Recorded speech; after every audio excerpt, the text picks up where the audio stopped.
Hello YouTube, this is Biggest News.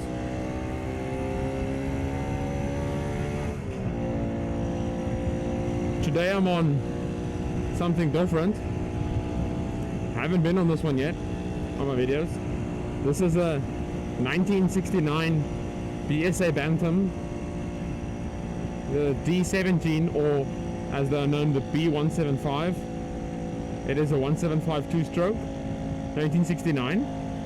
The company BSA stopped making bikes in about 1972, I think. I have a 1972 Bantam too, but I got two of them and I built this one out of the two. So it's really a parts bike, and I want to make it into a race bike, but I have it, so yeah. But this is my baby. I had it for about 3 years.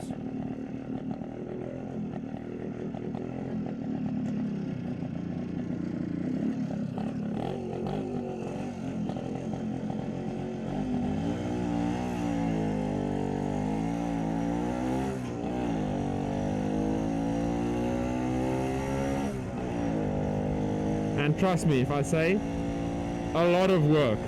A lot.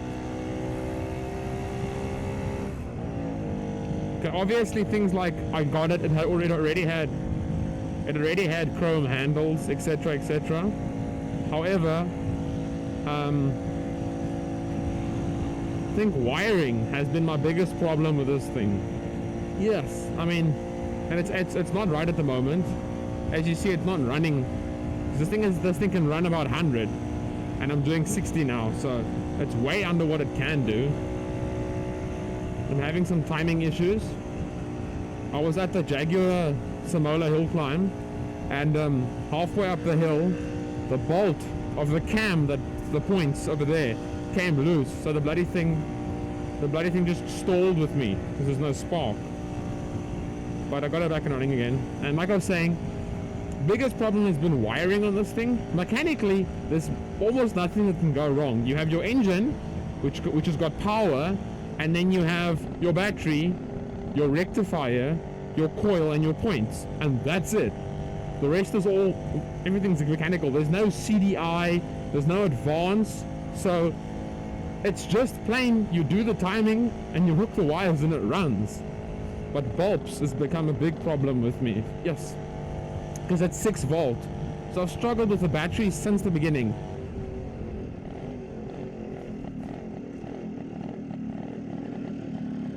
I only now recently got the right battery for it.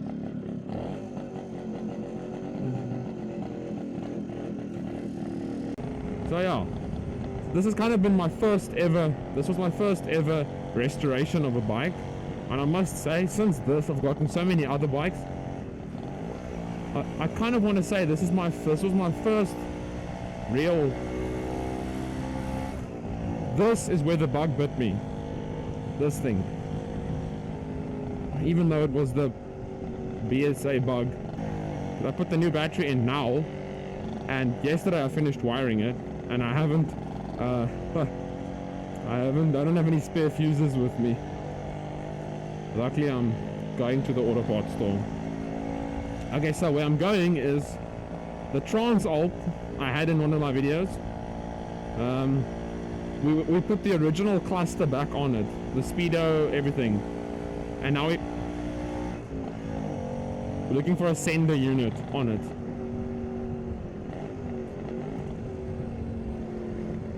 Oh yeah, and it's got no indicators, so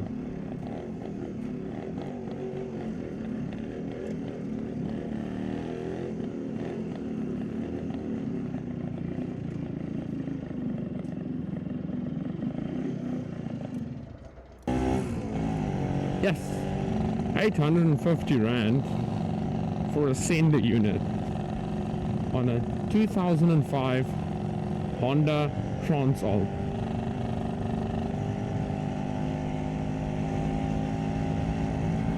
Why don't you steal my kidneys while you're robbing me?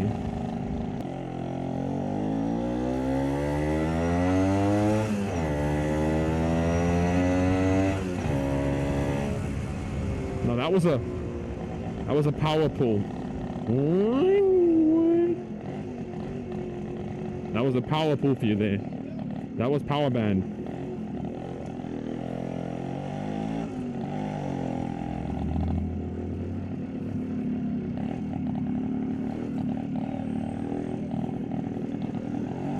Ah.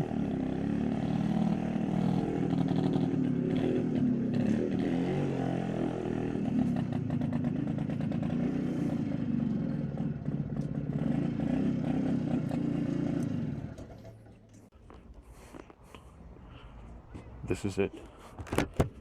BSA Bantam B175, 1969. It's nice.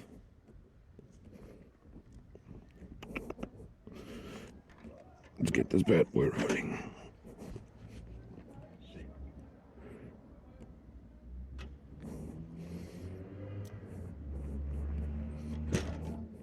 Bitch.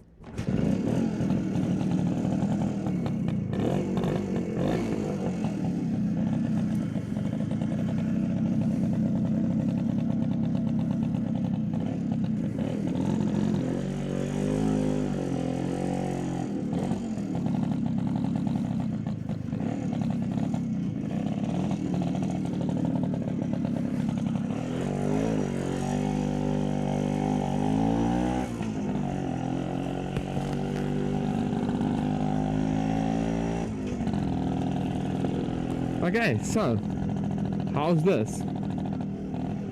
Looking for a temperature sender unit.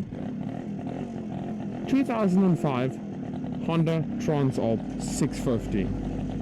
Where do I go? I go to Honda. What do they tell me? They go, oh no, it's 850 Rand. So I tell them, for something the size of the tip of my pinky, to pay 850 Rand, it's just stupid. The guys like, oh no, but you know, that's what people pay these days, etc, etc.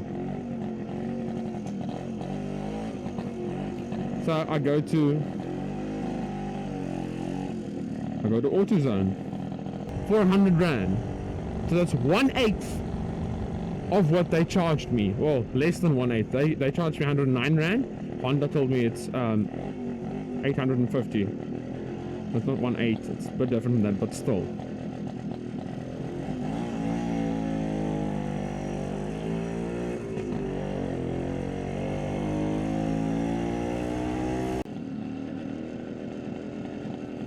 You must move forward, you're not on the sensor.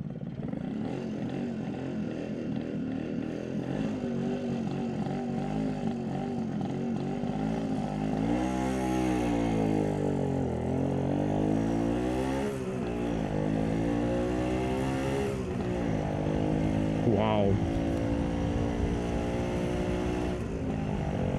A robot or a traffic light has a sensor in the road with which it detects a car or whatever. It's like a giant electromagnet essentially. It's a coil under the ground which it detects a metal object with. So this is obviously not big enough for it. Because it can't go off if someone walks over the robot with the 5 cents in their pocket. So it only goes on like a GS. The GS triggered them, the BMW 1200, things like that. But like this doesn't trigger it at all. And like that car behind me now, it's why I always, when I park at a robot, like especially that one that's not on a timer, because I know, because it literally, like you saw there, it would just stay on, stay red. I always move forward so that the car can come park on the line, but then the cars don't. They park away from the line, and you have to show them, move forward.